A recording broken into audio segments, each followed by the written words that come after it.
and welcome to this week's episode of Talking Skritt. I'm your host, John, better known as Dare around Yaxbell. We have a fantastic show for you. New living story patch next week, really soon. Is Guild Wars 2 becoming a refugee for MMO players? And was Guild Wars 2 the best MMO in 2018? And much more, but first, let me introduce you to my fellow host. He is a moderator over at MMO Champion and Zero to Hero on this very channel, and also Vote to Kick. He was off having life this holiday, but is back in time to see if he can walk the talk against Kralkatork. Say hello to Jim. I'm done with life. I want to go back to my normal schedule of video games, work, gym, and sleeping. Like I am just. Life is overrated. I'm ready to have no family holidays. Hi, everybody. And fudge. Don't forget about fudge. Yes, also fudge.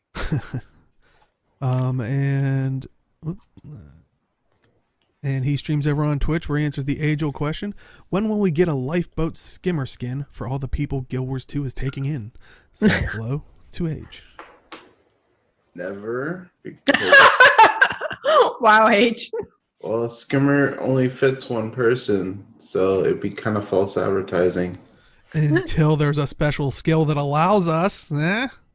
Hey, look, when they put mounts into World of Warcraft that had multiple people on it, right? Yeah. Until that day, then. All right. And she is an editor at GuildMag, writes for MMORPG.com, and also her own site, MMORly.com. Can't wait for the ultimate roar-off with her and Kralkatork. Say hello to Robin. Yay! I'm so excited. I want to see, like, we have to get you a green screen, so when they show, like, Kralkatork roaring, I want to just see you going, like, roaring back at him. Like, ah!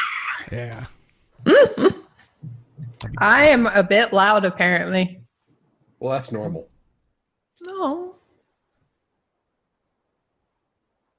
I mean, Well, if you can you're a loud person. try to turn yourself down. Mm. They're all well in the, I thought, but we'll play around with that as we Clearly, jump. it's max. Yes. All Mac's fault. Well, let us jump right into it. I think we joked about it last week that we had Age on 2 weeks ago, then we had Robin on last week, and as we've gotten a couple new scenes, but we'll get finally Jim's take on probably the teaser trailer and like all the stuff that has dropped from this. But we did get a couple new things, but it was kind of interesting that they re-dropped the teaser trailer again during the on Twitter, which of course here's the teaser trailer. This is probably the most we've gotten out of one teaser trailer, literally showing it off for the third week in a row. It's probably because there was the break and they were like, hey, remember we're doing this, be excited, because normally we only get the announcement of the next episode like a week before the thing. So we had this one a few weeks ahead, which is also probably one of the reasons why there was a little bit of a lag between when they said it was delayed and when they said when it would come out, because normally they wouldn't have told us that far ahead, Yeah. Which, in case anybody has missed it so far, it is coming out January 8th, which will be this coming Tuesday. It is called All or Nothing. It also has, and we'll talk more about them, the Sirens Fractal that gave us a little bit more of a look at the map on Twitter. And also the Legendary Longbow, Ferris, that they kind of gave us a closer look at on Twitter as well. So we'll get into those two after I do have to say, on this trailer, when I first saw it, and I saw the Char shooting the longbow, and as she's shooting it, there's these purple things coming down. The timing of it, I thought for a second that the purple explosions were the footfalls from the bow, and I was like, that is amazing and crazy. And then I realized it wasn't it, and I was sad. Oh, isn't it? I thought I saw it in the other the specific on the other trailer. I think it shows them as like white cracks in the ground, but I don't think it shows. It's like not the purple explodey thing. It was something shooting purple stuff at her as she was moving. I know. I'm pretty sure. Yeah, I'm pretty sure Robin's right with that. But hey, we'll be looking at the little trailer here in a bit, so we'll have to definitely remember to make sure, but yeah, I'm pretty sure it was just a coincidence of where they were at. I can't remember the dwarf's name. Ogden. Stonehammer. I can't remember who tweeted it, but they were talking about how it's just like, I love how Ogden's just like, shut up, we're going to Thunderhead Keep. Right. Yeah. He's just like, there's no with your stuff. There's no preamble. There's no conversation. Just shut up. We're going here. Let's go. He's tired of our crap. I kind of appreciate it, and I'm just like, see, the purple is the thing being shot at her, and then you see in the next one, it's just the white. I was hoping for like Crocotoric Jade projectiles. Right. Yeah. I don't know. It seems pretty like faux fire-y to me. But I don't know what they're theming it with. So. Oh, we should get Age and Jim, since they're both here now, to weigh in on whether they think Crocotoric has legs, and if legs and not having legs, is that the secret to the ultimate power? That's the one thing we should have them weigh on, is that theory. What? If you watched last week's show, which clearly you haven't. I mean, what's wrong with you guys? A lot of things. We with the chat, so you're as much to blame as yeah. We started speculating on power levels versus if they have feet. Yes. Apparently, all the most powerful things have no feet. Yeah, the closer you are to no feet, the more powerful you might be. Right. In this theory. Because Mursat floaty. Yeah, the Mursat didn't need their feet. They had feet, but so they were a little bit more powerful. If you think about it, Queen Jenna doesn't wear shoes. Like there's a spectrum here. Like we have the regular hero. Getting rid of the feet. Yeah. I'm getting my alcohol. see, my thought about Crocotoric having feet, you know, the turtle that kind of rolls through. 1 week. It's like I kind of feel like Crocotoric has the little stubby. You can see him in the background. I can hear all the clanging. That's it's just no. Like think as this plays back through again. Look at the turtle as it runs towards the camera, and just imagine Crocotoric with the same little stubby legs. Yeah. But like maybe more sets, but just look. Well, this all started off because why did it start off? Who knows? There was something about wyverns having 2 legs and dragons have 4 legs, but I don't remember why the first comment was made. Well, I think we went to that because we were talking about what could replace, because it looks like the story, All or Nothing, we're really going with, like, it was such a weird thing all the way up to this point where, like, we need to preserve the dragons, replace them, all that stuff. And then this one, there's the dialogue of, like, we need to kill Crocotoric. It's like, what? How? Wait, huh? Like, do we have things in place to take care of it? And that, we were that was the other thing that I forgot. So when I was getting ready to write my article, I went back and played the last episode, and I thought that we were still at the point where we were all just speculating that Aurene was going to have to take his place. Like, I didn't think that had been specifically said, but Snaf does actually specifically say in the last episode that Aurene must take his place. That's what she has to do. So we still don't know how that happens, but we do know that's what needs to happen. Well, we know how Aurene took Joko's power. She needs to eat Crocotoric. Yum, yum, yum, yum, yum. Maybe that's how she becomes powerful. And that's why she ran. She realized she has to lose her legs. So she's like, I like my legs. Yeah, exactly. Can we move on to something other than legs? It's super important. Jeez. Hey, if we end up being right, you're gonna eat a lot of crow. If we're right, I think I might be done with Guild Wars 2. If that is the level of theories where that, I'll be like, all right, I think Jim skips leg day. You heard it here first. Bobby, please veto that. Please. So about that longbow. Well, I was gonna say, are you excited to go to Thunderhead Keep and all that stuff before we kind of? Since I think you're the only one that we haven't gone. I mean, it's a new map. I mean, it's a new Fractal. Mm-hmm. Fractal people are probably gonna be happy, like getting a new map, new mechanics to go through, all that stuff, and the new instabilities as well. So Oh God, QED and I were talking about that one night for a stream. I What? like what they did with social awkwardness. Instead of it causing damage, you literally you have player collision basically. Yeah.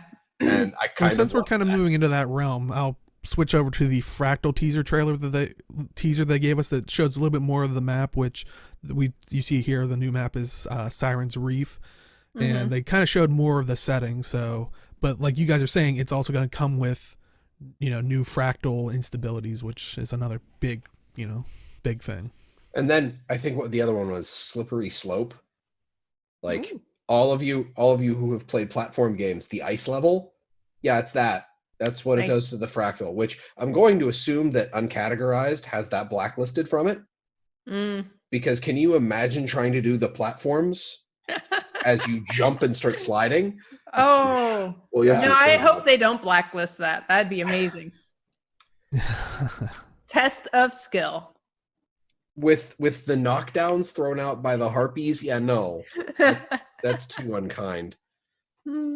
That's just well, it depends on the level of sliding, but kind of looking at the new, like, since we're now seeing more of the new fractal map, I'm kind of curious where you guys maybe think it is, because I know a lot of people are like, I really like the one someone was saying when we first talked about Siren's Reef, of maybe this is an early version of Siren's Landing, which was the ore area that we visit in A Living Story. Maybe this is like an early version, like before ore sank and all that stuff. And that's possible, yeah. so I kind of like that idea. I'm kind of like seeing like the framework, like when it kind of pans through like the hallway, it kind of has like, it has that feel of some of the, when you're going to some of the temples where it has that like very closed in, hallway with like the, I don't know. I just got that feel when it was panning through like the hallway. I think that's coming up here shortly, but Pocket raptors. we need more pocket raptors. Actually, scratch that. Give Rangers pocket raptors.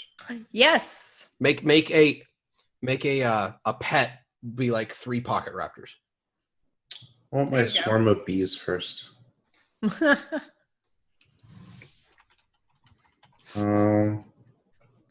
mean, the map looks cool. Yeah, it certainly looks interesting.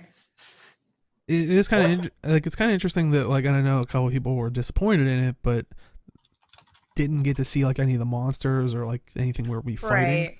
Right. Which, That's half the fun. Yeah. I was gonna say, I was like, I'm kind of, for me personally, I'm kind of glad that we didn't get to see it, or especially any of the fight. Maybe we would have saw one standing there, would have been like, oh cool, like what the heck is that? But or that might actually give too much away, maybe, who knows? I don't.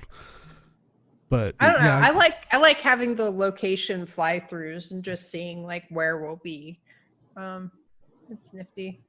And like that whole hallway, like there's going to be traps in there. There's going to be traps. Oh God, I hope not. I don't want more of the. They're not going to give us a long hallway like that and not put traps in there. Come on. Come on, that's the. This would be the hilarious point where like they don't actually put traps and like everybody's going to like inch slowly through there, being like, oh, that would be great, because you usually have what's her face talking to you through the comms because she's monitoring you. And she's like, what if she like hints at there's a trap, like traps in the hallway, and then when you go in, everybody's like inching through, and that you inch all the way through, like you said, and at the end she's like, oh, huh. Usually there are. It's like it's like really. Well, the only problem there is that once people have done it once, the surprise is gone. Right, Yeah. but it still would be funny, Yeah. Or even better if she's like, "Ha, I got you." As long as it's not the traps from the one jumping puzzle in Lion's Arch where like those spears totally don't hit you, but Oh yeah. but by the way, they hit you. Yeah. Those are a pain. I don't know. I'm looking forward to it. It looks interesting. We'll have to schedule a night for us to do it. That would be fun. Definitely. Bring back fractal nights. I need to do a bunch of fractals. I know Aaron needs to do a bunch of fractals. I probably should. I should do more fractals. I'm impartial. I was say, Age is sitting there going like, I'm good. I ain't going wrong with you scrubs. No. See, You guys will hold me back. Build legendaries. Yeah, he's gonna be busy collecting all the legendary stuff, which Yeah, I still need to finish the 2 I'm working on. I've gotten like to the 3rd collection on both of them and stopped. I that is usually like the last slog through it, so understandable. Well, it's usually the 2nd one because of the crafting, but I made it through. What are you waiting for? So many things I'm trying to do in Guild Wars 2, it's not even funny. I need to focus. Well, here's something to focus on: the new longbow, and that is the Ferris Legendary Longbow. Once again, going to be coming out Tuesday, and here's a closer look at the footfalls. And as we were talking about earlier, it's definitely just like almost like glowy cracks in the ground. No, nothing like we were talking about previously, but. I know a lot of people are complaining about it, like that it looks like skins that we already have, which I'd love to hear your guys' take and chat as well. It looks kind of like some of the short bow skins, but it doesn't really look like the longbow skins to me, in my opinion. I like how like it's light, like no light in weight, but light like itself. Well, and that's the thing is, oh, go ahead. It looks very faux fire themed. Mm-hmm. Like I don't know. It's not super flashy, but I don't think the animations really do it. I don't think the trailer really does it much justice. Right. So also, Well, do we that's the see thing, a lot her of people pulling it out at all? yeah. Yeah, That's right. the very, Okay. very first bit. And for people that don't know, it is on delay because literally right when they're watching it on delay, right when you were asking that, they were literally doing it. That's funny. But a lot of people compare it to like partially the Chaos Bow, which I think if you look closely, like Chaos Bows, they almost have like a Chaos element attached to weapons. Like it's almost like, and I don't want to make it sound like I'm cheapening the like Chaos skins or something, but it's almost like they turn up the glow effect on a skin that's already present, and like it's just pale white. This one, it looks like light is emanating from like the handguard of the bow. Like you can see when she's walking, like how it wisps off at the like tail ends of it. So I would say it, while it looks similar, I mean, you could say that about a lot of the weapons. I mean, and that was something we were talking about in pre-show. There's only so much you can do with the longbow. I mean, I'll admit, Kudzu is pretty impressive. Like, there's a lot going on there. But I mean, it's not like they can just give us Kudzu again. No, I think the main problem is that legendaries look unique in their own specific way, right? Even like Claw Corner is it's similar to one of the weapons you get with the Hall of Monuments, but it's different in its own right. This bow looks very similar to all of, like the Chaos Aether bows that you have with it. Doesn't. But it has it looks similar in the sense that it's a longbow. Oh no, it looks similar in terms of the style. And I can see where people are coming from that. It is a different looking bow, but I think the similarity is what people have a problem with. I kind of see where Age is coming from on that. Like, I get the point there in that, like, because when I first saw it, I thought it looked a lot like Arc, the one like core Guild Wars 2 exotic longbow, and I went into the game to look at that before we went live, and it's similar yet not. And I kind of get the point is that when compared to other skins of the same weapon class, a legendary is incredibly unique. Kudzu, going back to Gen 1 longbow Kudzu, there are other plant longbows, but there are no other plant longbows that you could say Kudzu looks like. Kudzu is very much its own thing. So and I think it might be the problem that the chaos weapons exist. Like I think that's like the beam of light kind of stuff is. But I think if you actually looked at both weapons side by side, like I said, the chaos weapons, it literally looks like they already took an existing skin and then just washed out the color. Like, you know, I don't want to be mean about whoever made that, but they took out the color and made it glow like chaos gloves in Guild Wars 1 and when they came back in Guild Wars 2. This is not like I said, it looks like a beam of arcing light that's shooting out of it, like because it has the wisping like, at the ends and like it looks like it's like the handle is made of light. It's like the physical parts of the bow are like a containment field or unit, right? Have you like? I get what you're saying there, and I'm not saying it's not unique, but in comparison to other legendaries, to other weapons of their own class, it is the degrees of difference. I don't think are as strong. Yeah, yeah. That's what I mean. That's what I feel like people have like that little issue with. I know some people have said like it looks plain, not unique, but I don't mind a simplified like legendary. Right. Like that's fine. I like having variety, you know. Yeah, that's totally fine. I just think in this specific case, in this legendary, it just looks it's the similarity when you're comparing legendaries. Like Astralaria has its own unique legendary, Chukwuchukwu its own unique legendary, that type of thing. So this Ferris is its own unique legendary, but it has a lot of similar properties to other bows that are. I think one of the other things that's missing though is like I don't think this video does a lot of it shows the weapon itself animated, but I also doesn't think it does the projectiles much justice. Or yeah, it's not really showing off the projectiles much in this. So I really hope they're like Jade Craft. I really want. Also, we don't.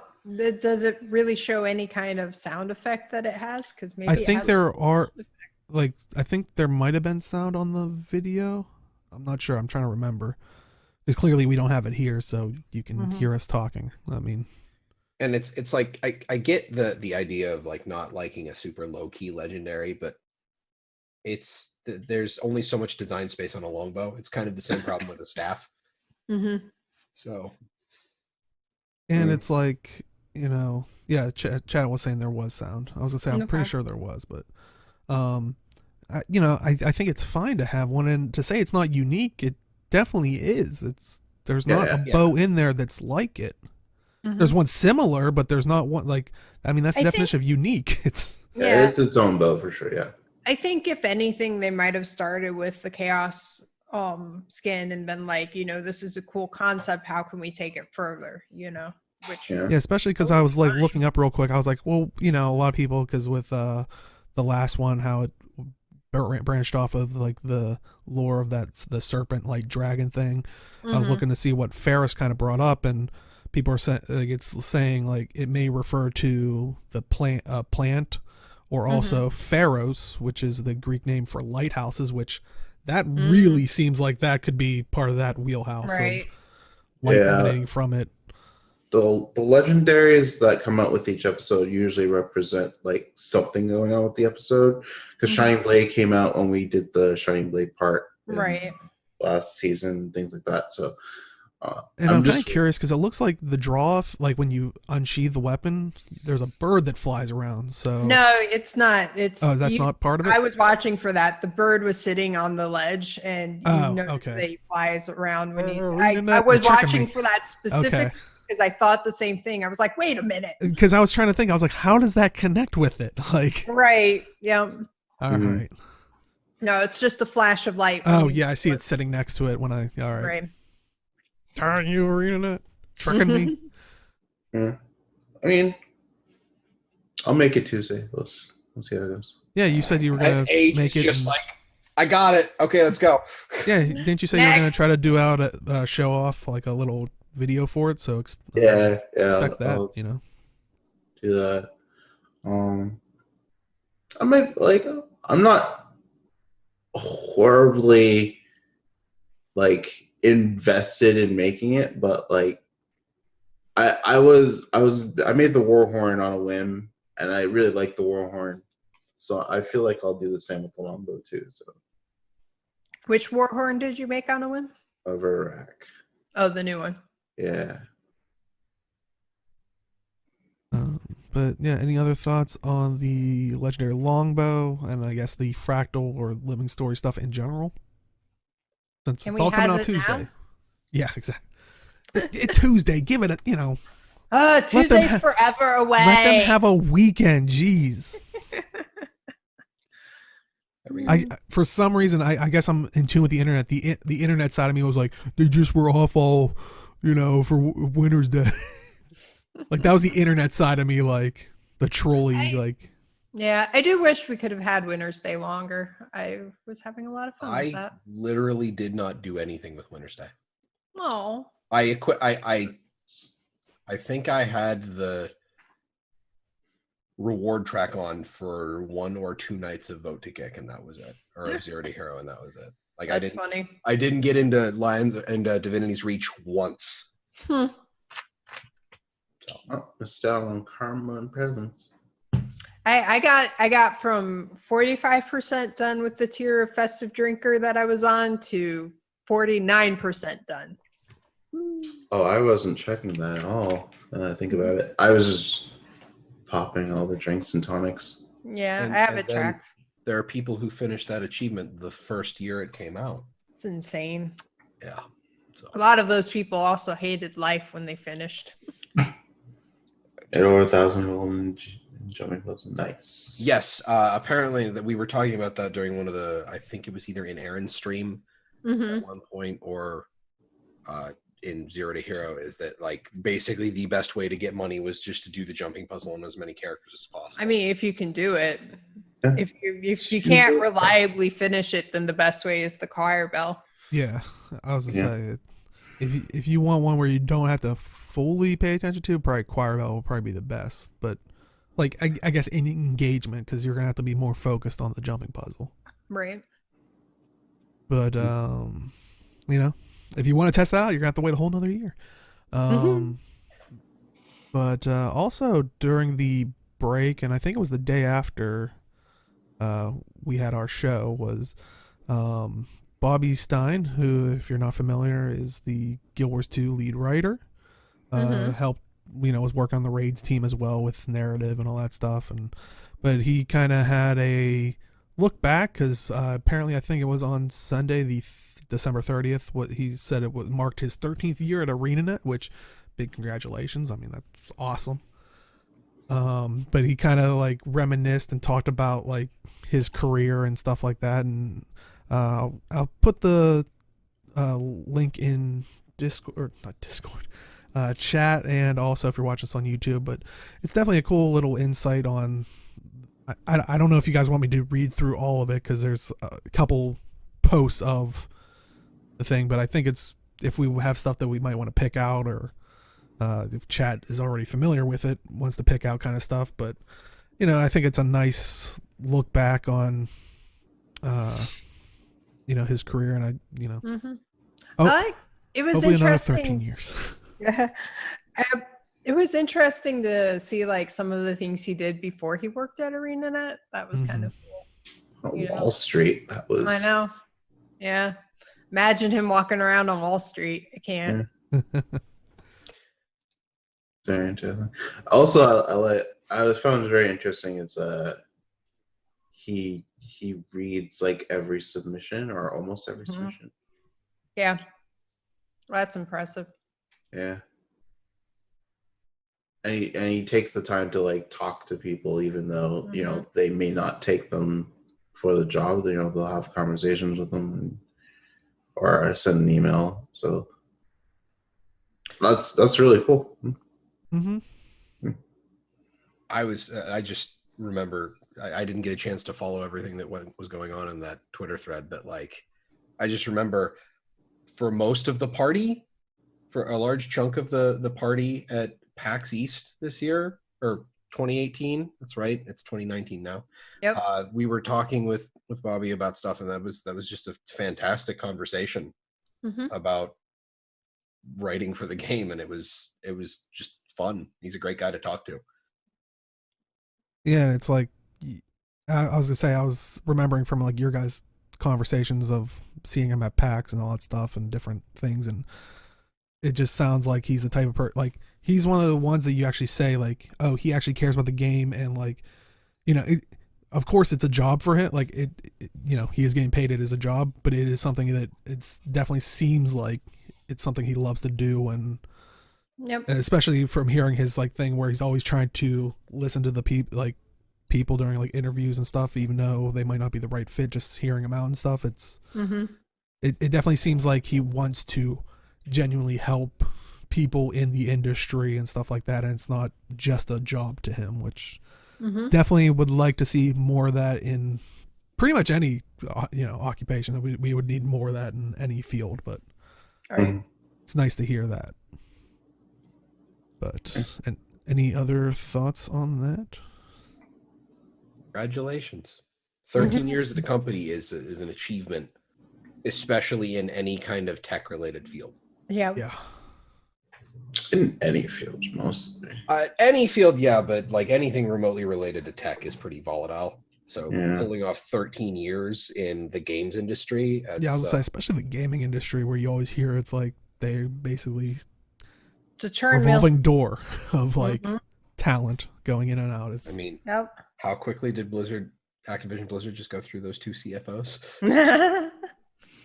Well, all right. So the thing there is Activision Blizzard is one thing, and then Blizzard has their own CFO. Right. Was it just Blizzard or was it Activision Blizzard? Well, the first one was Activision Blizzard, but now apparently there's something going on with Blizzards, and I'm not sure if that's accurate or people getting confused. I haven't looked into it too much. Okay, well, I will stop talking about that so I don't cause a rabbit hole. Yeah, because who cares about WoW? Because clearly Guild Wars 2 is the best MMO. Oh God, I handed it to him. Shit. Yeah, you did. You did. Good job. Good teamwork. Yay. But yeah, we'll kind of get into it more with like a lot of the stuff that kind of what we were saying about WoW, and apparently Blizzard's having issues, but we've seen an influx of that, but we'll get to that in a little bit. But a lot of people have been talking about how, considering Guild Wars 2 being the best MMO in 2018, which, I mean, we're before we say like anything negative and people think we hate the game, first off, we're doing 205 episodes of Guild Wars 2, so boy, I really hate myself if I'm still doing this and hate the game. But I thought it was kind of interesting. Someone was brought up in a Reddit post, basically bringing up the observation of, in regards to Guild Wars 2 being the best MMO in 2018, they kind of said every thread like this is always the same. It shows that GW2 is not great by itself, but because other games failed. Same in game media, the game is only relevant for them in context of failure of other companies or their products, which I was like, you know what? A lot of times that's where you hear GW2 crop up, especially in other games. Things like we talked about the Bless and the Bless UGs, and well, we'll talk in a little bit. Apparently, we're kind of getting a little bit of an influx from WoW. Don't know how much, but well, my thought is what Fenris is saying in chat right now is that there was really no other big name MMO releasing in 2018. Not releasing. I would say not releasing as well, but like I'd say Guild Wars 2 is one of the best Western MMOs. But the other thing is that like the MMO genre has been on the decline for a while. It's not so much in the limelight anymore. It's kind of it had its explosion of popularity back during like the heyday of WoW, and now it's just the people who really want to play MMOs that play MMORPGs. Right.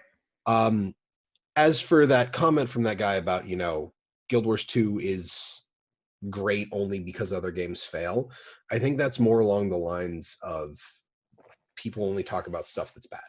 Right. Like you really only have people saying something about other MMOs because they don't like them. If they're happy with it, nobody's going to complain. You're not going to hear about it. Well, the other thing is like saying something's terrible and awful and blah always ends up with more clicks than being like, this is great. Right. It's just the way psychology drives information on the internet, which, Deo's shaking his head because Like he's nodding Well, I think along. it's a statement of like, especially when, I'm sure everybody's always heard this of you never talk about yourself negatively in an interview. Like you always try to spin it to a positive thing, which actually now that starts to, well, that's for another time actually, but it's kind of along the lines of, I think they say a negative comment in any situation rings like seven times more loudly or potently than a positive comment, which kind of like going back to what you guys are saying, people are more likely to click on this is horrible. And I think one of the other things is it's like kind of one of those still instinctual things that drove human survivability, is that you remember the negative stuff because the negative stuff was the thing that would kill you. Right. So like people also tend to say like good things is untrue, bad things are obviously true, like it's a lot of that too. I will admit that there is a kernel of truth in that you hear about Guild Wars 2 because of the failure of other MMOs. Because I mean, we have a new there's a new term because of how bad Bless Online was. We have the Bless UGs. So it's not entirely incorrect what that person is saying. I just think it's not as exaggerated as what's driving it isn't I don't because Guild Wars 2 is not a good game. I was gonna say I don't agree with that first statement of Guild Wars 2 is not a great game by itself. I think we always talk about it. I know because I hop into ESO. I hop into other style of MMOs and stuff. I know we always talk about it. That's the first thing you tend to miss is like, oh, we can't share resources, or oh, there's tagging in this one. Like you can't just to say Guild Wars 2 is not great by itself is, I would also say, wrong as well. But yeah, it's like any other game. It has its problems, but I mean, we're still playing it, so that's either some crazy Stockholm syndrome or we actually still like it. I think actually because I was actually thinking about it, and like what MMOs do we have right now? So we have Guild Wars 2, we have WoW, we have Final Fantasy XIV, we have ESO, we have Warframe, we have Destiny 2, we have Black Desert Online, we have... I always forget Black Desert Online is still around. Like, I don't know why, but that one's just like out of my brain. Yeah, I know, and Deo hadn't kidnapped you.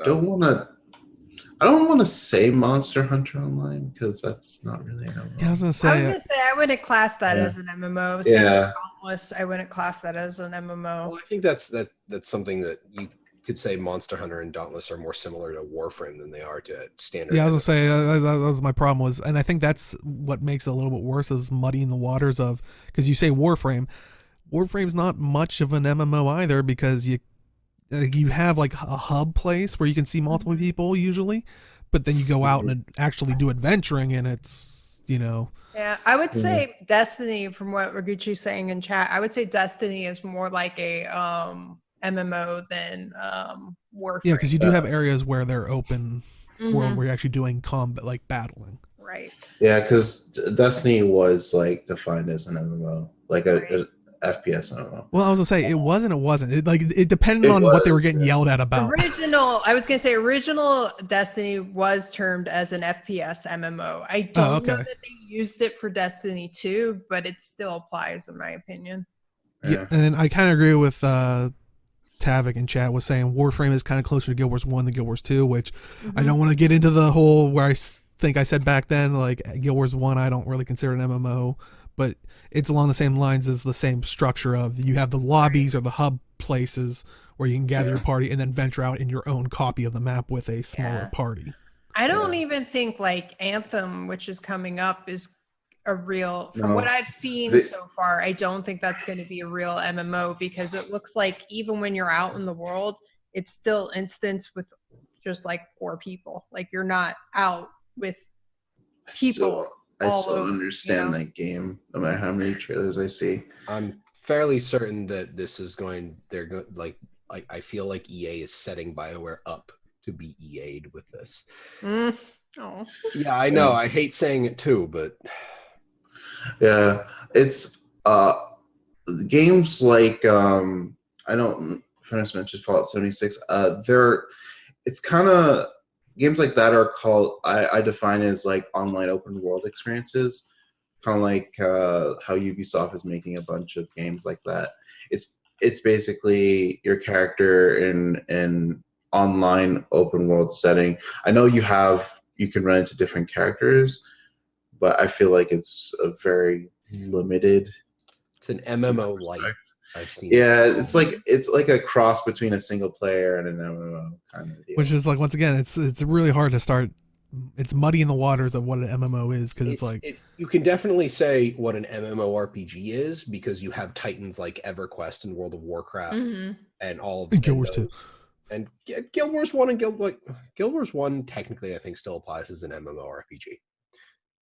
Let's not go there. Yeah, we actually have news to talk about. If there wouldn't have been any news this week, I would have loved to have a 2-hour discussion about it. But I don't know. People showing up like Guild Wars 2 being the best MMO in 2018. I mean, yeah, sure, but I could see a decent argument for that, but that's more for lack of competition than anything. I would say Final Fantasy actually did pretty good. Well, I was going to say, because you were talking about Western only, I was going to say you have ESO, which ESO is doing well for itself. ESO is doing well, yeah, that's true. But I don't know, because I was going to say Final Fantasy 14, but technically that would be an Eastern MMO since the developers are Square Enix, correct? Right. Yeah. So, but yeah, that one's also doing really well. They've had a great year. Yeah. Like they finishing up the storyline from Stormblood, and they're getting ready for their next expansion at this point. It's been going strong. So, okay. Can someone explain to me why Battle of Azeroth didn't do well?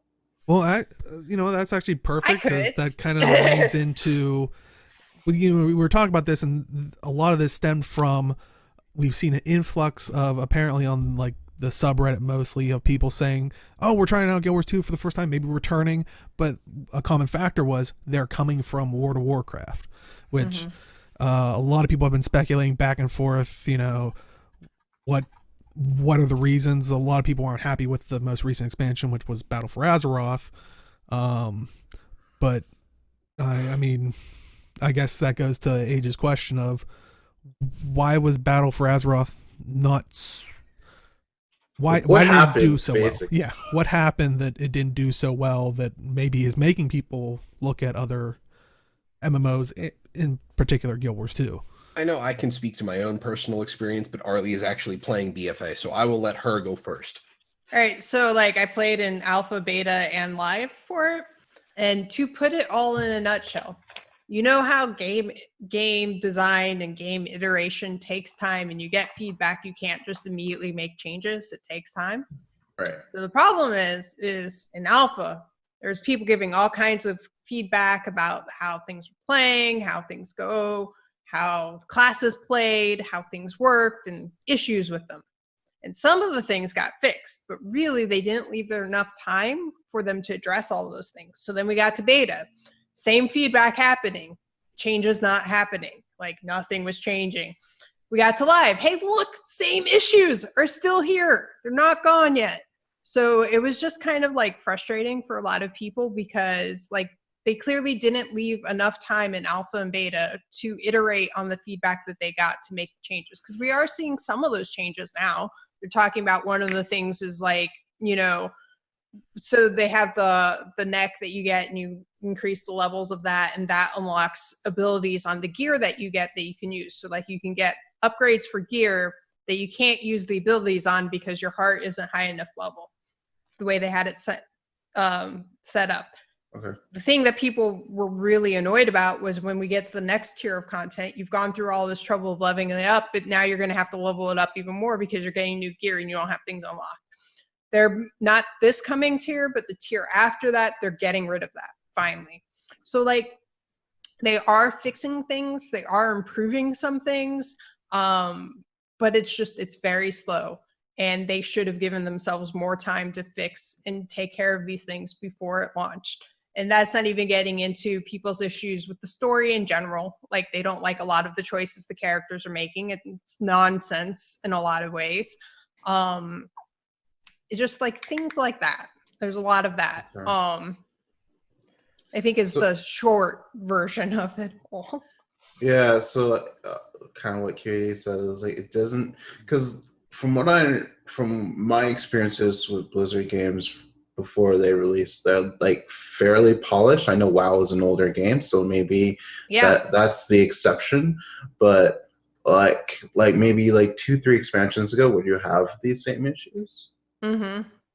Yeah, no, it's like, I honestly, like, I've played alpha beta for pretty much every expansion and gone into it, and I feel like the polish on this one is way worse than it's been on the other ones. Oh, like, wow. they pretty much always, like, you launch it, and then when the 0.1 of whatever that thing is, they usually do a lot of fixes, and they did do that this year. That's always like the way it functions, but it feels like it was way worse this time around than it was in the previous ones to me. And you said that was during the alpha and beta phases, or is that actually when it hit live? When it hit lives, their normal, okay. Their normal pattern is that you get a lot of feedback in alpha and beta. It launches, then in the 0.1 patch of whatever it is, they add in a lot of the feedback from alpha and beta, which they did do some of, but not enough. Like, I think there was way more things that people had issues with than they expected. So they just couldn't iterate as much as they would have. The other issue is they haven't been communicating well at all. They upset a lot of people just because, like, the way they set things up was more automatic and behind the scenes, but they didn't communicate that to people. So their impression of the way, like, the artifact power and all of that worked, it's exactly the same as it did in the other one. Instead of you going to activate a thing to get your artifact knowledge up, to get your bonuses so you earn it faster, it's just an automatic process. And at the end of the day, it works out to being the same. But they didn't communicate it well to people that that's what it's going to do. So it looked bad when they saw it in game. You know, things like that. Okay. Mm-hmm. That and a while ago, I think it was it in Mists that they stopped communicating individually, and on Twitter it was just WoW devs. I think it was in WAD actually, maybe. But yeah, it was a bit ago. That was one of the things is basically, I don't know, the PR department basically walled them off. Yeah, I was gonna say, it definitely happened when I wasn't playing, so it was either the tail end of Mists of Pandaria, or like Arlie saying Warlords of Draenor. But right. My particular issue, it kind of overlaps a lot with what Arlie said, is their feedback, because alpha and beta testing have steadily become more marketing tools as opposed to development tools. Mm-hmm. A while ago, beta basically just became a, hey, play the game early. I was gonna say, especially with Blizzard, like WoW, and like, if you pre-order, you get access to the beta. And then I pre-ordered Heart of Thorns, and I remember those beta weekends where we played in the sniper area of Verdant Brink, and it was such a small, controlled test zone. And that was perfect. Like, that was literally, which I always find funny is like, and I remember we've always had to throw out that reminder, as people were like, you know, basically complaining about that it was such a small time. It's like, yeah, because they're actually using it to test things. They want to focus as many people into a single zone as possible. The issues with them not accepting feedback go all the way back to Burning Crusade. Right.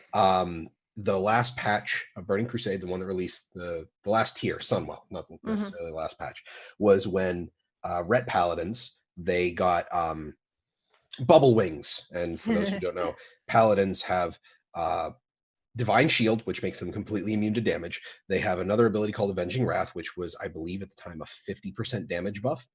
And there was a class mechanic called Forbearance, which basically prevented you from stacking all of these things together. And at this particular point in time, they took Avenging Wrath off of Forbearance. So Divine Shield would proc Forbearance, but then you could hit Avenging Wrath. So you're completely immune to damage, and you do 50% more damage, along with a bunch of changes to increase Ret Paladin damage. And at Deo talks about, you know, me being a moderator and MMO champion, I am specifically the Paladin forum moderator. And even there, this was before I even became a mod, this patch went out. People were like, this needs to change. That was one of the major feedbacks. And that's where, you know, lolret came from. Right. Is that it was easy mode because you could just press 2 buttons and kill everyone. So that has steadily gotten worse. Yeah. It's responding to feedback has steadily gotten worse for me. Right.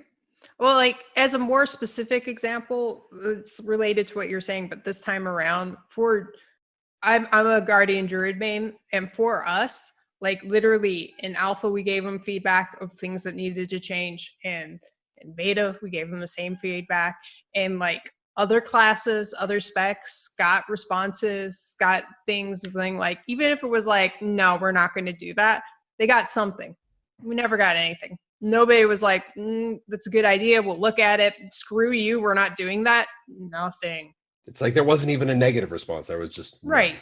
And that only increases people's frustration. And I think it's all of that stuff rolled up is making all the small things is making everything else worse. Which do you think, and maybe this goes back to how like QD was saying, like the Blizzard, like it doesn't feel like a Blizzard game anymore, do you think they feel like they can get away with that? How we always talk about the sunken fallacy cost of these people are already invested in it, because you guys are talking about that, like giving back feedback in alpha and beta. I know a lot of people in that it kind of hurt ESO at the beginning was I knew a couple people that beta tested and stuff like that and tried to test things, gave them feedback.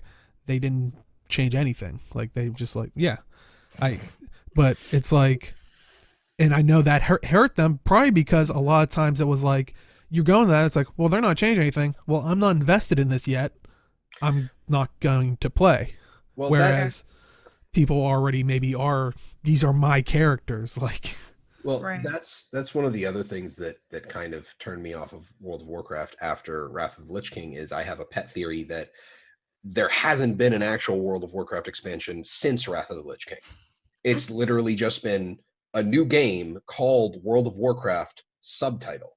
Right. Because every single expansion since then, they've rebuilt classes, they've rebuilt the talent tree, they completely throw away character progression, gear, talents, unique progression, like the farm from Mists of Pandaria, not useful. Garrisons, no longer useful. Class hall, no longer useful. Which that one hurts a lot because the class hall was all about like the classes coming together regardless of the faction, and now we have the stupid faction war. It's like, what? Why? Legendary weapons. For those of you who know the Warcraft story, they gave Ret Paladins the Goram Ashbringer, which has like a literal series of comics titled The Ashbringer written on it to talk about the history of the weapon. Yeah. Gone. Useless. Yep.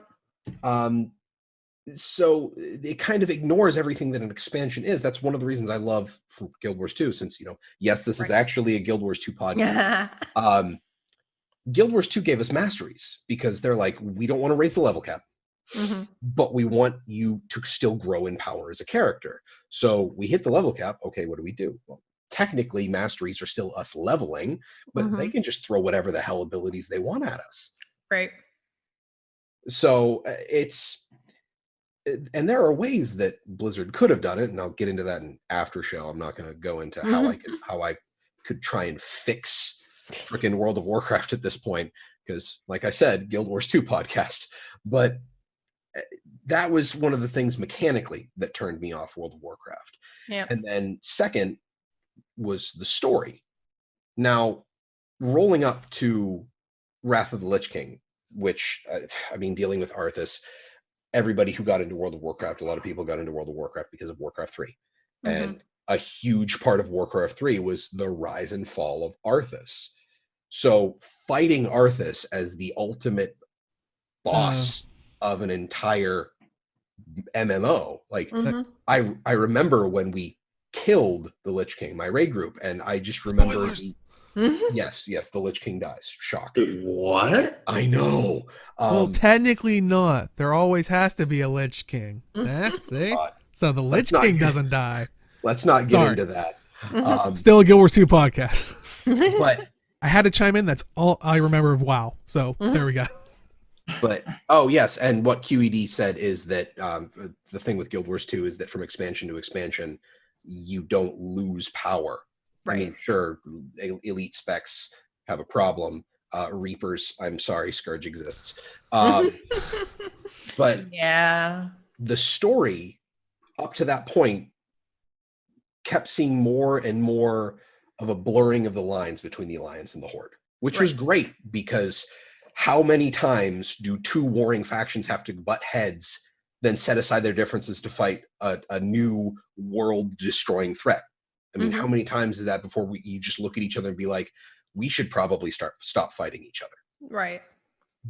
But that has literally been every single expansion, is that, oh, we're fighting now. Oh, wait, we have to set aside our differences to fight this world-destroying threat. Now we can fight again.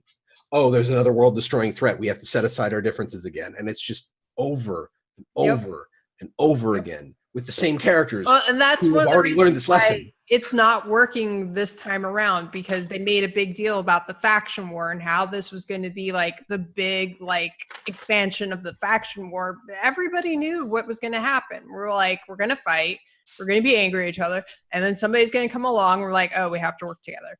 Like, you can't try and do that fake out 8 expansions later. Like, it doesn't work that way. And I do have to give credit, like Solok is saying, and Chad is like, where WoW especially, like you're saying, they kind of burn the ground behind them and then release an expansion that does, like you said, like garrisons, the class halls, all that stuff that becomes useless in the next one. It's like, I didn't give enough.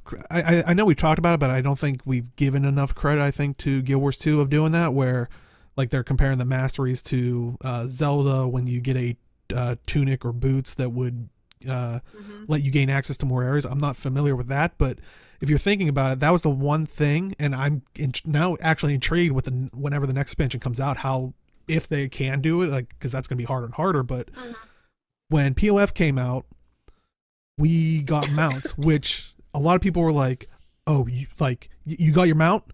What a lot of people said, take it to Heart of Thorns. It's like, wait, what? Wait, you want me to go backwards? Like, so they not only expanded, but also fed back on itself, because it was like, it changes the maps completely. It's it's.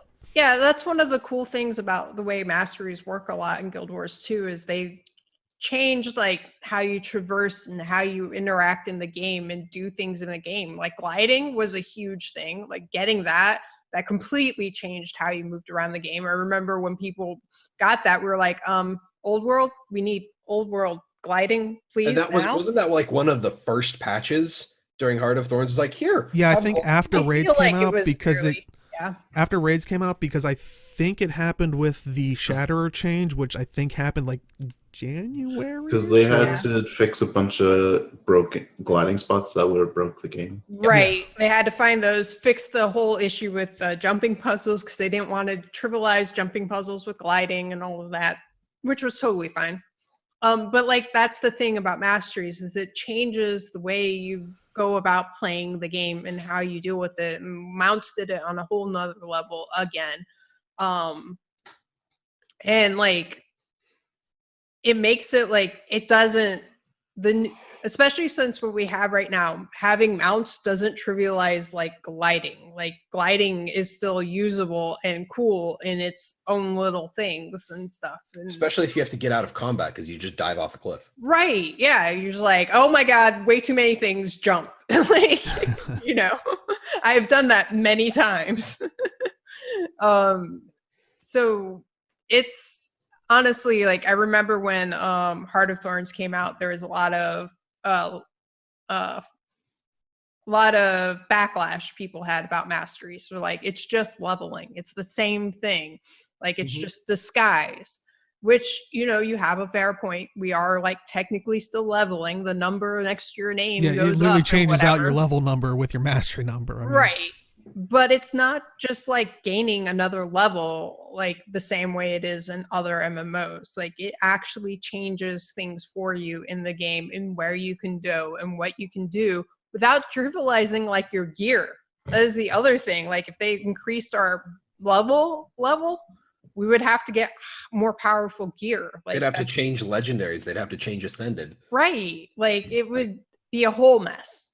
Or it would be utterly pointless because, like, I remember having this discussion when Heart of Thorns came out because a lot of people were like, "Oh, I really wish they would increase level cap." I'm like, what would be the point?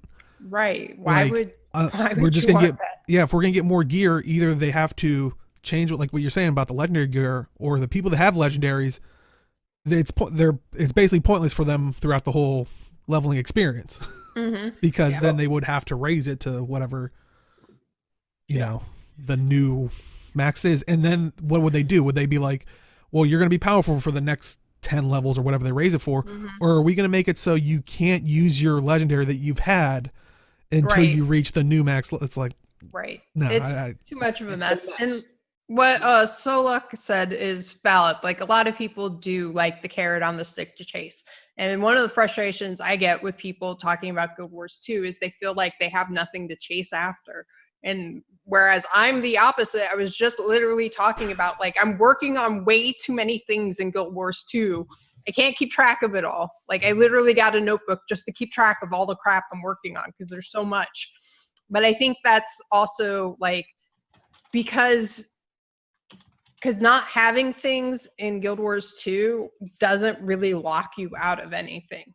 Like you can go do things and experience things. Like some places you might not be able to get to without the Griffin mount or whatever. But for the majority of the game, if you haven't done that, you can still do things. You can still participate. You can still play with your friends. And not to mention with the dynamic leveling system, like you still get decent rewards no matter where you are. Right. You were talking about like going back and doing things. I remember I went back and I did the Nether Drake rep grind. Oh God, I'm still working on that. But I did that in Wrath of the Lich King. So I was literally walking up to things and bopping them on the head. And like there were points in time where I was walking, there was this giant mine you have to go collect eggs in. And I was just ignoring the enemies that were hitting me because they did nothing to me. Right. So in Guild Wars 2, I won't say that, overworld stuff is always challenging. Yeah. But it's never trivial. Yeah, like you can't just ignore it. Like you still have to play the game. Right. Rather than just wait as a bar fills up. So I think that's the other thing that people really like coming, like if people can get around the concept of not having a gear treadmill, they see the collections and achievements set up and it's just like, look at all that stuff you have to work on. Right. Yeah. Have fun. So. And that's the thing. It's like, because like you said, the content becomes trivial. I think they've done a lot of stuff to try to combat that, especially in WoW with the whole down leveling or up leveling or whatever. It's the fluctuating level for zones and dungeons now, so that it makes it easier for leveling. So you can do things in different orders, and like if you have friends that are higher level with you, you can do dungeons with them, and it'll still work out. And like, like as if you're a lower level tank playing with higher level DPS, you won't have issues of them constantly pulling aggro and stuff like that. Yeah, because I was gonna say, like, kind of like going back to that, it's like that's the great thing about Guild Wars 2 is Queensdale level 1 to 15. You go to Kessex Hills. Guess what? Queensdale is Kessex Hills is what? I don't know the exact number, but let's just say 15 to 22. Yes. So is Queensdale. So Queensdale is also level 80. Like that. By the end of it, you have a whole map of level 80 zones. Right. Yeah. But in general, I think World of Warcraft suffers a lot from old MMORPG. Not that age, but age and time. I mean, they've done a lot of work to update it, and they've made a lot of really good changes to it over the years, but they still mess up shit.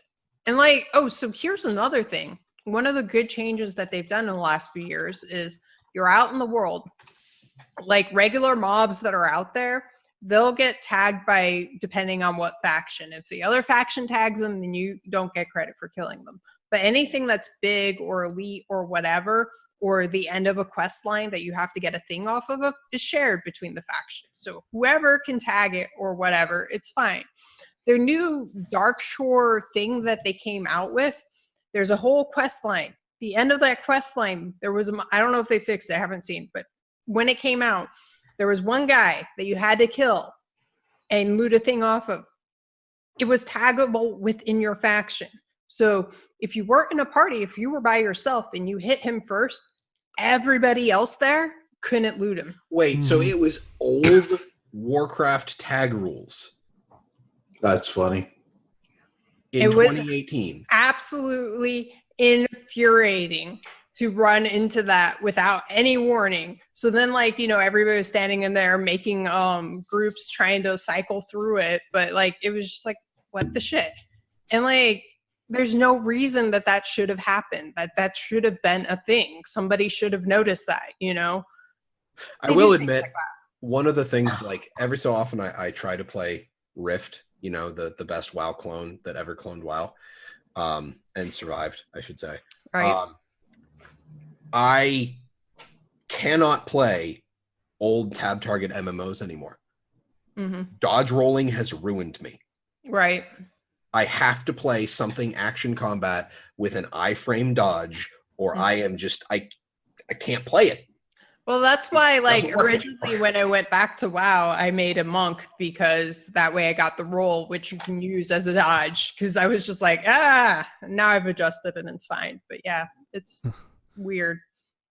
Though I think ultimately this is probably like a good, like, it's like, yeah, we're talking about WoW a lot, but I think this is a good thing for maybe even the Guild Wars 2 players, because it looks like we are getting an influx of players from WoW that, you know, you might be in a map and they're gonna be like, oh my god, I can do this thing that we're all taking for granted, like because all the complaints that we're saying that we've always seen, and like the chat has said as well, it does seem like Guild Wars 2 kind of found a way around it, or differently, that I don't know, at least works for us. So Right. maybe if you're seeing someone out there and you're just like, yeah, we've had that forever, is maybe due to the fact that they're one of the WoW refugees now.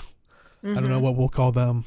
Wow, Solok is saying that Old Republic is getting WoW players. I mean, Wow, there's that's a really saying good something. story in Old Republic. Well, it's yes, worth it's playing true. through. One of the best single player MMOs I've ever seen. It's quite true. But yeah, so, you know, definitely keep an eye out for maybe some new players, and, you know, give them the Guild Wars 2, you know, welcoming treatment that we've always been so well known for, especially unless you're in PvP, and then you're allowed to be salty, I guess. Because that's gonna PvP happen. is always salty. Exactly. That's just a given. Like, that's just any PvP anywhere. Yep. Because, you know, keep them in the game, maybe they'll like the game, and that way maybe they'll shell out some money for the gem store. Speaking of the gem store, Oh gosh. the first new item was the Rune Crafter's Salvage-O-Matic. Now, there's not really anything to really show off because it's an inventory item, but you can get it for 600 gems. You can double click to salvage crafting materials from an item in your inventory. 20% chance of rare materials, 100% chance of salvaging upgrades. So, I mean, That's my opinion. I know someone made like a list and it kind of had like a breakdown of like when to use certain things, but honestly, my entire approach to it at this point is the unidentified gear. I am now identifying all of it and then just hitting salvage all on my copper and silver fed. Right. I'll get, if I need to craft runes, I'll get the stuff to craft runes eventually. Yep. Yeah, and that's basically for the maximizing it, but chat saying root crafters, as far as from what they've heard, it isn't too profitable. Some say stick to blackline salvage kits. Yeah. I was gonna say, I thought I saw the breakdown of like the high end stuff. It's like you do the blackline salvage kits, then you kind of use like mystic salvage, whatever it may be, you know, the higher ones. Because I think the time you would want to use the Rune Crafter Salvage-O-Matic is if it's like a green that has a rune that's like under a certain like level or something like that, if I remember correctly. But so that, yeah, there's a very, for being optimal, you know. Honestly, one of the things that I think somebody was talking about in Aaron's chat the one day, Actually, it was yesterday morning because for whatever reason, Aaron decided to try and take a nap, and then he ended up sleeping through his normal stream time, and he woke up at like 4 a.m. and was streaming. Oh my! And I got to work. Like Wow. I got the notification on my phone that he went live, and I'm like, what?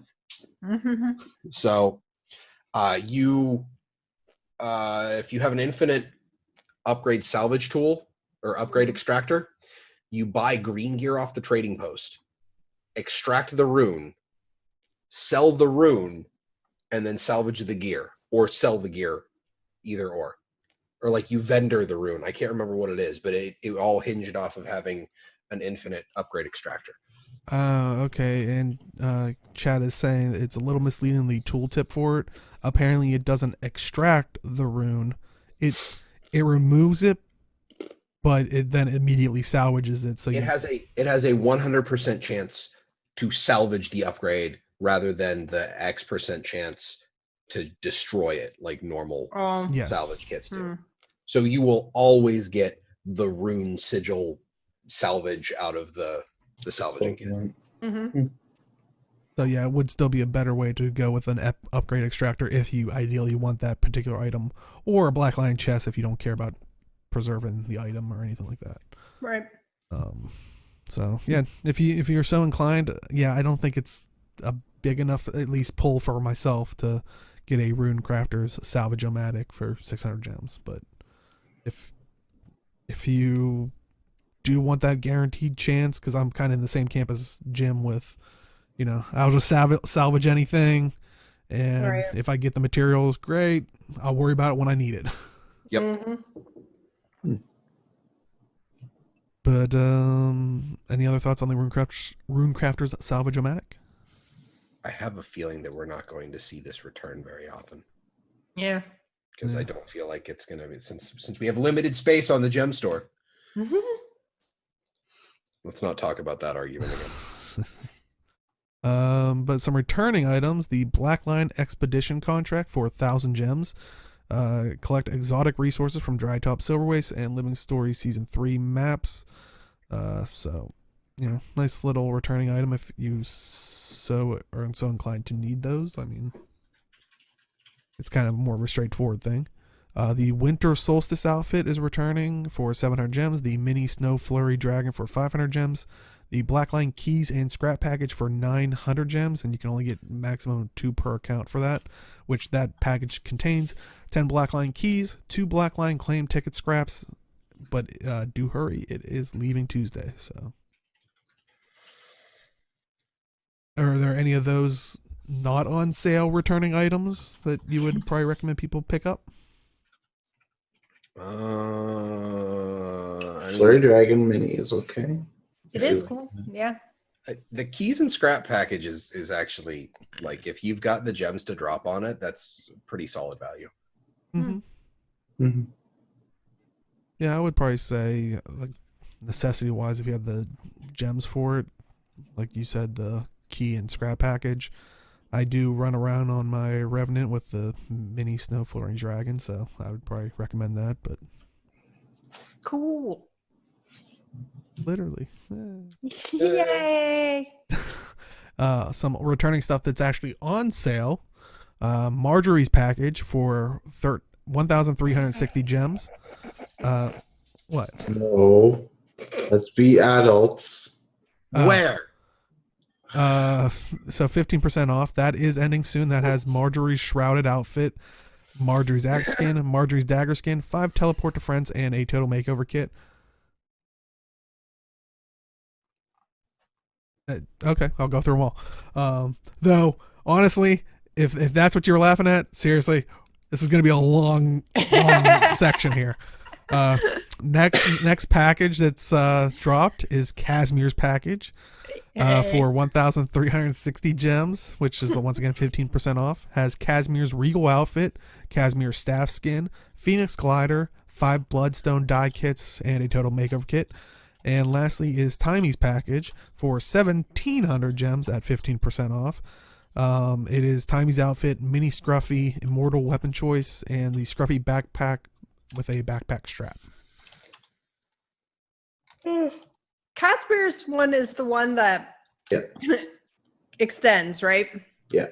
Okay, that's what I thought. That's a pretty. Yeah, I was cool gonna say the staff is a pretty nice staff if you have that purpley pink motif going on, because that's going to be the color of the feathers on it for the staff. But yeah, when it's holstered, it's like this small, and then like on your back, and then it'll bend when you wield it. Right. Is the Phoenix glider the? I'm trying to think of. No, I'm thinking of So maybe the the. limited edition, like one that they put out for like 2 days and then they took out. Yeah, the Phoenix glider is the one that we always talk about. The guy swinging the giant ball of fire in his backyard after he had just moved there. Yeah, Right. so it actually does have pretty good sounds to it. But yeah, it is unfortunately only in this bundle, so currently. But yeah, is there any of the 3 packages that you would recommend? Nope. I Wait, did Marjorie's comes with the dagger skin, right? dagger and Yeah, it axe. comes with an axe and dagger skin.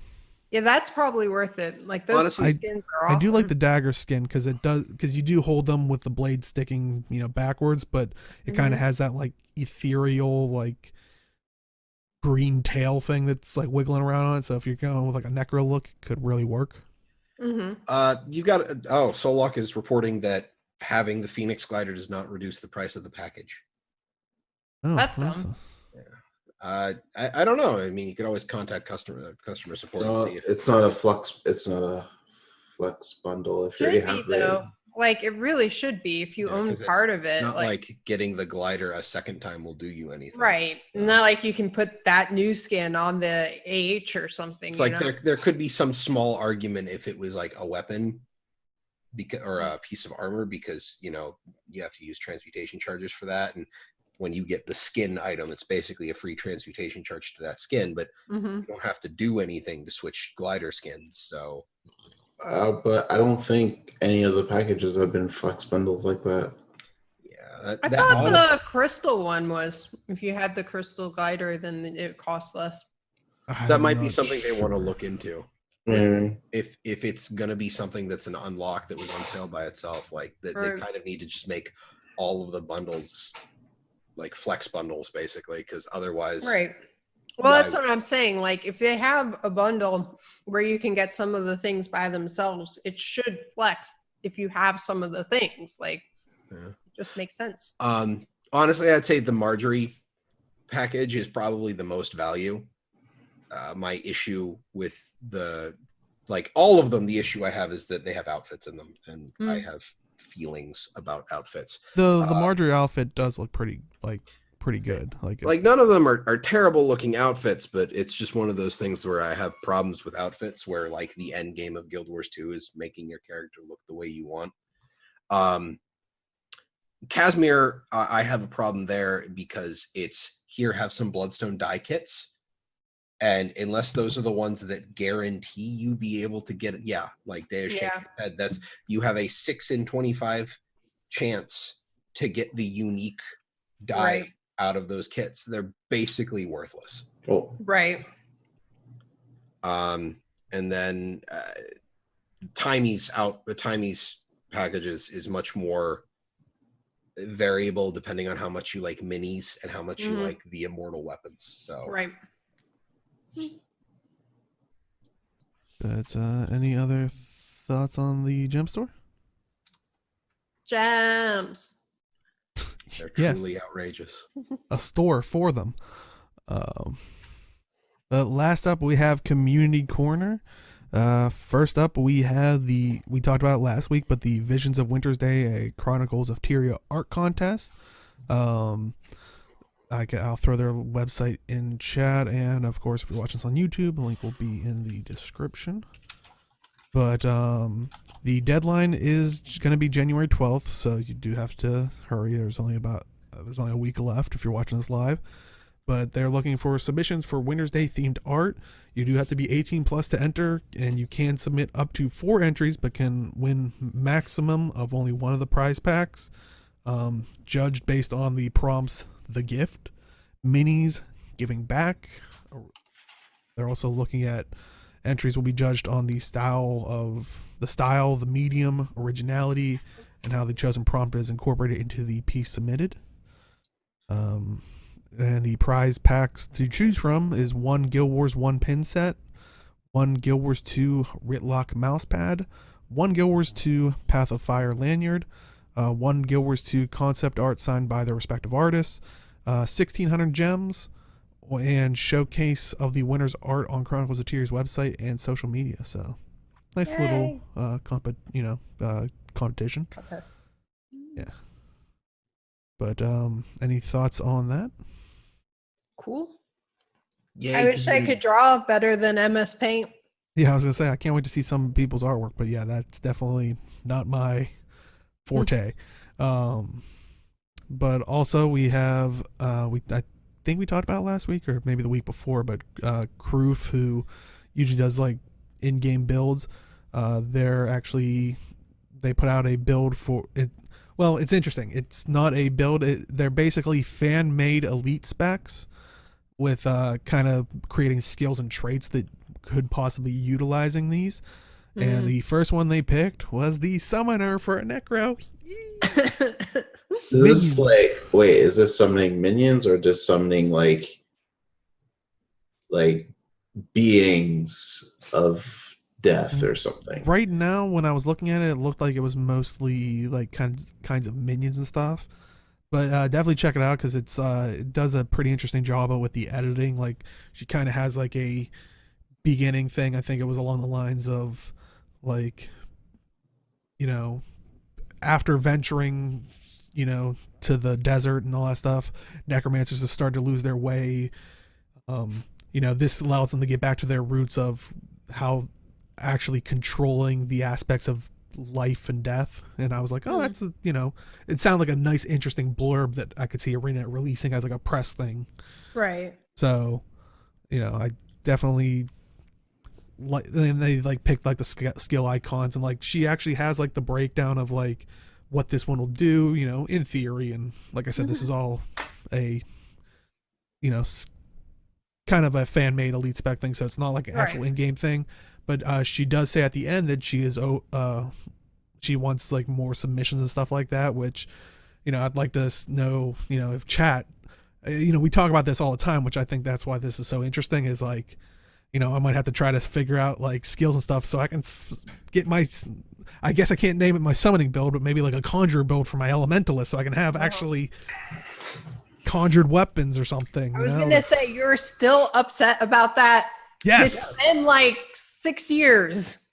Yes, and it hasn't been fixed. To be fair, I'm kind of up there with Deo. I would love an elite spec that basically made them kit weapons. Oh, Yeah. Weapons useless for what you had equipped, but like I think it would be really cool. Want warriors to get a brawler spec with main hand shield? Just main hand. Just punching. Then you have 2 shields. Yeah, I can't say that 2 shields isn't feasible anymore because of Affinity War. Stupid Captain America. Yeah. He's been multi-wielding shield since he was created, so Every class gets a mini build. Well, actually, going back to like how Guild Wars 2, like the way they do their systems. I mean, elite specs. Yeah, it's basically it was basically their answer of further progression of a character, but also kind of harking back to Guild Wars 1 of dual professions. Like, it's also, I mean, if you go tabletop, it's prestige classing. So yeah. But yeah, that's basically what it, because they kind of pull from that. Like they'll even, I think they even say with like some of the past elite specs where they're like, oh, they take like the mantras that like for the Guardian. Oh, it uses mantras kind of like how the Mesmer does. Like they're literally saying the Guardian's kind of like a, Guardian Mesmer type of stuff, Right. In that aspect. Granted, it doesn't have as much freedom as Guild Wars 1, but I think that's because they don't want the headache that came from balancing the freedom that was Guild Wars 1. Right.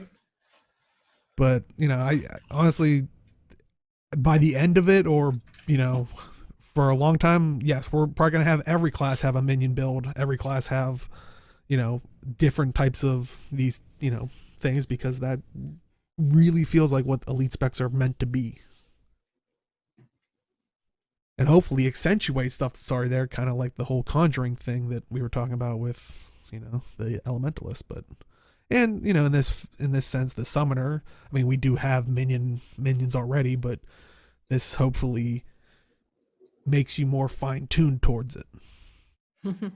But yeah, so it's definitely interesting. I definitely encourage people. She talks about, you can send them email, Discord, stuff like that if you have ideas, and kind of describes it more so in the video. So it's definitely important to check out.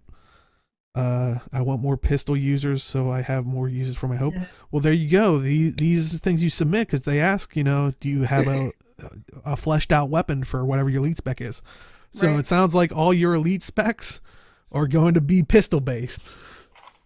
Let's get some mesmers with main hand pistol. Come on. I was gonna say, I remember when elite specs were first announced, everybody was like, "Oh, main hand pistol for mesmers, we need it." I was like, "Are they still on that? Or is that still the thing they want to happen?" Yes. Okay.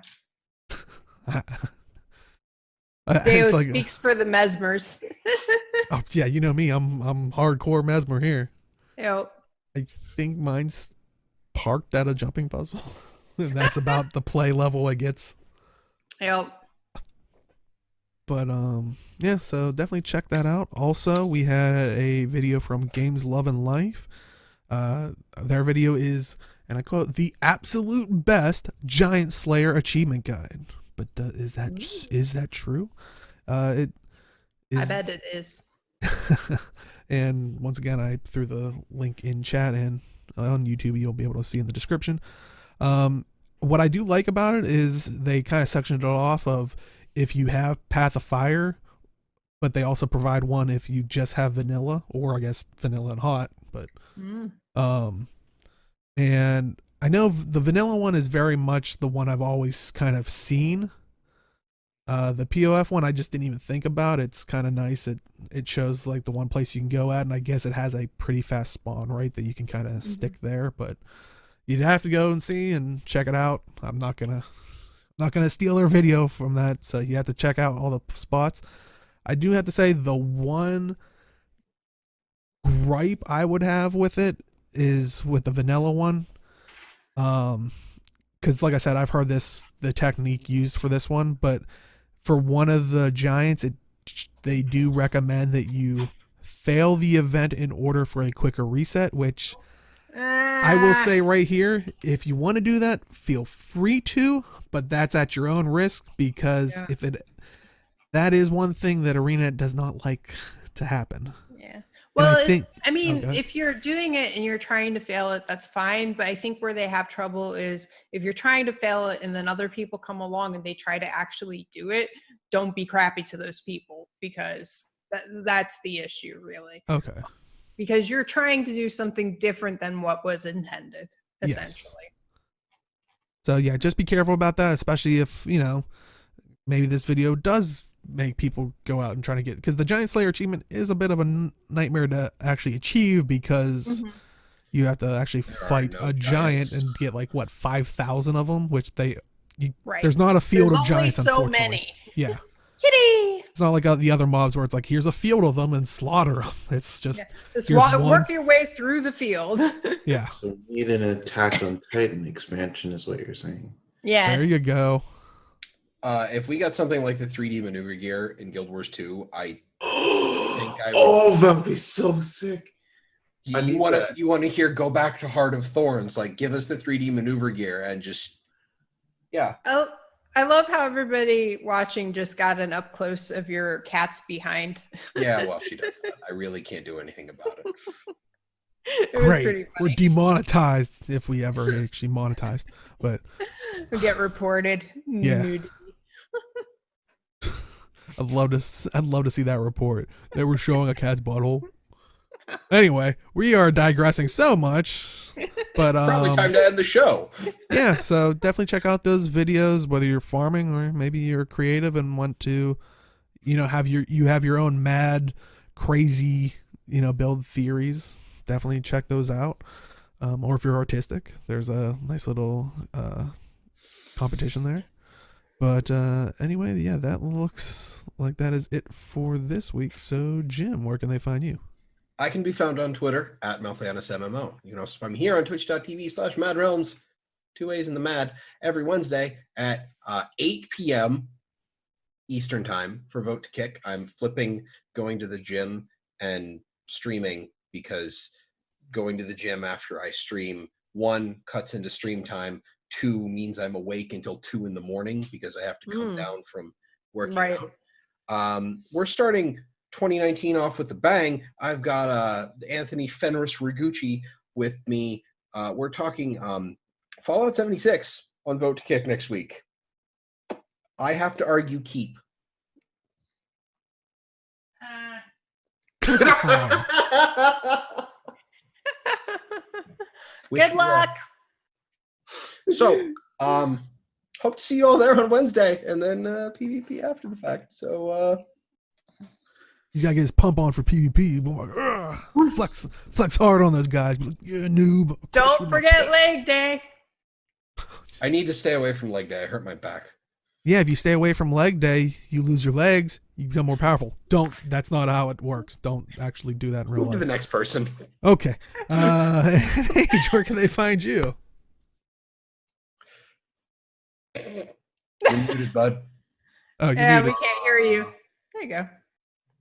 Oh, sorry. There You you can find me on Twitch or YouTube at Age Night Road. I'm gonna do legendary look for the new longbow when it comes out. I still need to farm like 100 gold for it. I want to stream tonight, but my sleep schedule is really borked right now. I literally became a vampire on my vacation, so Early. yeah, I'll figure it out. And yeah, just follow me on Twitter, and I usually tweet before I go live. So Awesome, yeah. awesome. And Robin, where can they find you? You can find me on Twitch, Twitter, and Instagram at Arlie82. Awesome, awesome. And you can find me at simply_Deo on Twitch and Twitter. And what was it, Tuesday? Basically, ringing the new year, we started playing Destiny 2 with my new headset. There were some issues. I'm working them out. Hopefully, I'm going to run another test tomorrow to make sure it's all clear, because I do want to do that when the new Living Story drops, because I've tended to do that with the past Living Stories. So hopefully come Tuesday, that's all good to go, and we'll be doing a truly react with the brainwave device for the new Living Story and all that stuff, and hopefully there's crazy bits. But that is it for this week. If you are just popping at the very end, do stick around. We do a bit of an after show. If you do want to watch this in full, we do highlight it on Twitch, which is twitch.tv/MAADrealms, 2 A's in the MAAD. But if you do prefer it on YouTube, we do put it up on YouTube Sunday at noon Eastern, 9 a.m. Pacific. But if you do want to, if you do want it all in one nice little cozy package, one little place, just go to maadrealms.com, 2 A's in the MAAD, of course. And that's where we actually have the video version of this podcast as well, if you're so inclined to listen to it on the way to work or whatever you may be doing. But yeah, that is it for this week and Living Story this week. So next week, expect tailored spoilers. But as always, we'll see you in the game. Hey, everybody. I guess.